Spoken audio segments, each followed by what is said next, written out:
আসসালামু আলাইকুম রহমতুল্লাহি ওবরকাতু। সুপ্রিয় দর্শক মণ্ডলী, আজকে নতুন আরও একটি ভিডিও নিয়ে আপনাদের সামনে উপস্থিত হয়েছি। আজকে খুবই গুরুত্বপূর্ণ তথ্য আপনাদের সামনে শেয়ার করব। এজন্য প্রথমেই অনুরোধ করব ভিডিওটি না টানার জন্য। আপনি পুরো ভিডিওটি দেখলে আজকে অনেক অনেক এবং অনেক উপকৃত হবেন। আজকে যে বিষয়টা নিয়ে আমি আলোচনা করব সেটা হলো, আমরা যে ভুল করার কারণে সহবাসের সময়টা কমে যায়, অর্থাৎ আমরা সহবাসে যে ভুলগুলো করি, ঠিক আছে। এবং আমি লাস্টে আলোচনা করব কিভাবে সহবাস করলেই আপনি কোনো ওষুধ ছাড়াই দীর্ঘক্ষণ পর্যন্ত সহবাস করতে পারবেন।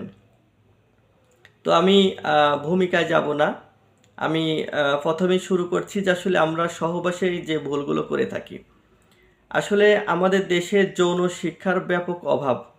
সকল ধরনের শিক্ষা ব্যবস্থা থাকলেও আমাদের দেশে ওপেনলি যৌন বিষয়ে কোনো শিক্ষা নাই। বাবা তার ছেলেকে কিছু বলে না, মা তার মেয়েকে কিছু বলে না।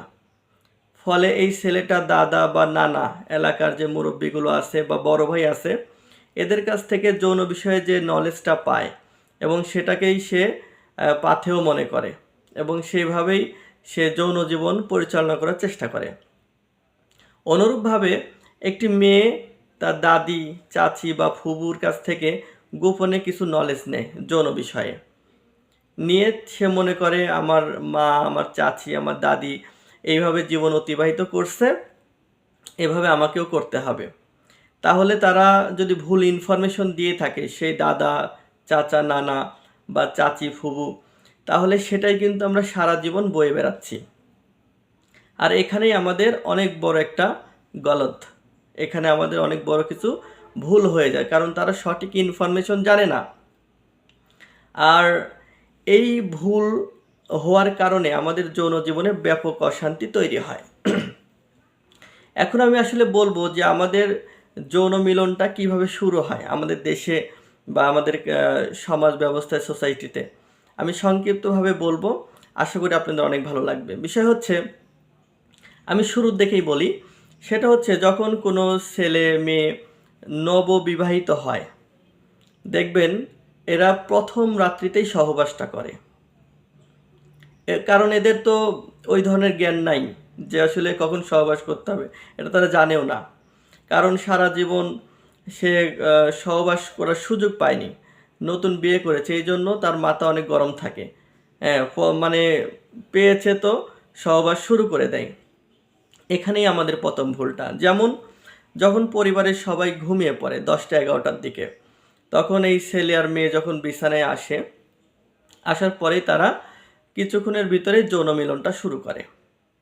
আর এই অবস্থায় যৌন মিলন করলে সে সহবাসের সময়টা অনেক কম পাবে।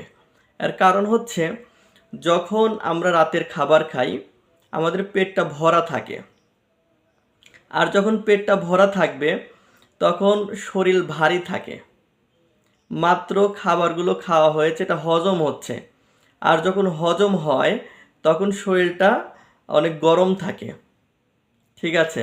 এবং এই সময় বীর্য অনেক পাতলা থাকে। একটু উদাহরণ দিলে ভালো বুঝবেন। সেটা হলো, এখন শীতকাল পড়বে, এই শীতের সিজনে দেখবেন খেজুর গাছ কাটা হয়। খেজুর গাছ যখন বিকেলবেলা কাটে তখন অনেক দ্রুত রসগুলো পড়ে এবং এই রসগুলো একটু পাতলা হয়, ঠিক আছে। আমাদের গ্রামের ভাষায় বলে টলটলে রস। কিন্তু এই রসটি যখন সকাল হয় তখন দেখবেন যে দ্রুত পড়ে না, ঠিক ধীরে ধীরে পড়ে এবং খুব গাঢ়, ঠিক আছে। তো আমাদের দেহটাও কিন্তু সেম। আমরা যখন রাতের খাবার খাই শরীরটা গরম থাকে, খাবার হজম হচ্ছে, এই সময় বীর্য অনেক পাতলা থাকে। এই সময় আমি সহবাস করলে বেশি টাইম পাবো না, খুব দ্রুত বীর্যপাত হয়ে যাবে। আপনাকে আরেকটু উদাহরণ দিলে ভালো বুঝবেন। সেটা হলো, আপনার মেয়েদের যোনিটা, যৌনাঙ্গ যেটা, এটা অনেক গরম, কিন্তু এই জায়গাটা কিন্তু ভিতরে গরম, আমাদের শরীরের ভিতরে কিন্তু গরম, ঠিক আছে। আর মোমবাতি কিন্তু গরম পেলে এটা দেখবেন যে গলে যাচ্ছে। তো যখন একটা ছেলে প্রথম রাত্রিতে সহবাসটা শুরু করে তখন যখন যোনির ভিতরে তার লিঙ্গটা প্রবেশ করায়, যোনিটা গরম হওয়ার কারণে, বীর্য পাতলা হওয়ার কারণে খুব দ্রুত বীর্যপাত হয়ে যায়। তো প্রথম রাতেতে সহবাস করা যাবে না। প্রথম রাতেতে সহবাস করলে আরও কিছু সমস্যা হতে পারে, যেমন লিঙ্গ ধীরে ধীরে ছোট হয়ে যেতে পারে, লিঙ্গ রগগুলো ঢিলাও হয়ে যেতে পারে, এবং সবচেয়ে বড় কথা আপনি টাইম পাবেনই না, কোনোভাবেই টাইম পাবেন না। এটা হলো 1 নম্বর ভুল। এখন আমি বলবো যে তাহলে কখন সহবাস করতে হবে। আসলে সহবাস করার মূল টাইম হচ্ছে শেষ রাতে 3টা, 4টা, 5টা, মানে ফজরের আগ মুহূর্তে সহবাস করলে আপনি টাইম অনেক বেশি পাবেন। এখন এই যে শেষ রাতে আপনি সহবাস করবেন, এখন এই শেষ রাতে কীভাবে সহবাস করবেন এটাও জানা দরকার। এখানেও কিছু ভুল করে মানুষ। যেমন আপনি জানলেন যে শেষ রাতে সহবাস করলে টাইম বেশি পাওয়া যাবে। এখন আপনি কি করলেন, উঠলেন, ওঠার পরে আপনার বিবি ঘুমেই আছে, আপনি তার সাথে যৌন মিলন করার একটা প্রক্রিয়া চালাইলেন। তখন সে কিন্তু বিষয়টা বুঝবে না এবং সে কিন্তু বিরক্ত হবে। তো তাকে তুলতে হবে। আসলে সহবাস করে আমি এখন নিয়মটা বলতেছি, শেষ রাতে আপনি কিভাবে সহবাস করবেন। দুজনকে উঠতে হবে, ছেলে এবং মেয়ে দুজনেই উঠবে। ওঠার পরে প্রস্রাব ফিরতে হবে।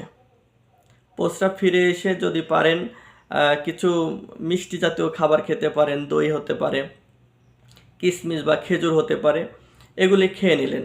খাওয়ার পরে গায়ে সুগন্ধি মাখতে হবে। এক কথায় দুজনকেই ফ্রেশ হয়ে অ্যাক্টিভ থাকতে হবে।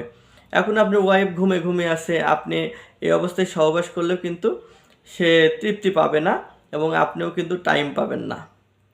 এখন দুজনেই আসার পরে যখন বিছানায় যাবেন, বিছানায় যাওয়ার পরেই আপনি যখন একটা সহবাস করার মানসিকতা তৈরি হবে, আপনার ওয়াইফের গায়ে যখন যৌন আকাঙ্ক্ষিত হয়ে হাত দিবেন, তখন আপনার প্যানিসটা শক্ত হবে। কিন্তু আমাদের প্যানিস, ছেলেদের তো লিঙ্গটা শক্ত হয় বা দাঁড়ায়, কিন্তু মেয়েদের কিন্তু দাঁড়ানোর এরকম কিছুই নাই। একটা ছেলে যখন সহবাস করার মানসিকতা তৈরি করে, তখন সাথে সাথে তার লিঙ্গটা দাঁড়িয়ে যায়। কিন্তু একটা মেয়ের কিন্তু দাঁড়ানোর কিছুই নাই, তাদের উত্তেজনা আসতে সময় লাগে। ছেলেদের মিনিটের ভিতরে উত্তেজনা আসে, কিন্তু একটা মেয়ের, একটা যুবতী মেয়ের, আপনি 18 থেকে 20 বা 22, 25 এই সকল যুবতী মেয়ের যৌন উত্তেজনা আসতে, সেক্স আসতে আপনার প্রায় 15 থেকে 20 মিনিট লাগে। এখন এই যে 15 থেকে 20 মিনিট সময় তার যৌন চাহিদা তৈরি হতে সময় লাগে, আপনি যদি তার আগেই বীর্যপাত ঘটাই ফেলেন, আপনি সহবাসে গিয়ে যদি 3-4 মিনিটের ভিতরে বীর্যপাত হয়ে যায়, অর্গাজম হয়ে যায়, তাহলে কিন্তু আপনার ওয়াইফ সন্তুষ্ট হবে না, কারণ তার এখনও চাহিদাই তৈরি হয়নি, যৌন স্পৃহাই ভিতরে আসেনি, কিন্তু আপনি তো শেষ। তাহলে তার ফিলিংস না আসার আগেই যদি আপনার বীর্যপাত হয়ে যায়, তাহলে কিন্তু আপনার ওয়াইফ সকালে কথা শুনবে না, এবং এভাবে কিছুদিন গেলে কিন্তু আপনার সাথে তার মনোমালিন্য তৈরি হবে। তাহলে কি করতে হবে, আমাদেরকে যেটা করা উচিত সেটা হচ্ছে আমরা ফ্রেশ হয়ে বিছানায় আসার পরে আমরা তাকে উত্তেজিত করে নেব, অন্তত 15 থেকে 20 মিনিট খেয়াল করে, যে আমরা তাকে তার গোপন যে সকল জায়গাগুলো আছে সেগুলি আমরা স্পর্শ করতে পারি, বা দেখা যাচ্ছে তাকে চুমা খেতে পারি, তার স্তন মৈথুন করতে পারি। এক কথায় আপনি আপনার ওয়াইফকে যেভাবে করলে সে উত্তেজিত হয়, খুব বেশি আদর করতে হবে, খুব এক্সাইটেড হয়ে আদর করতে হবে, যাতে সে খুব দ্রুত উত্তেজিত হয়ে যায়। যখন সে উত্তেজিত হবে তখন মেয়েদের যোনিতে এক ধরনের পিছলা রস বের হয়, ঠিক আছে, এবং ছেলেদেরও লিঙ্গ দিয়ে একটা পিছলা পানি আসে, এটাকে কামরস বলা হয়।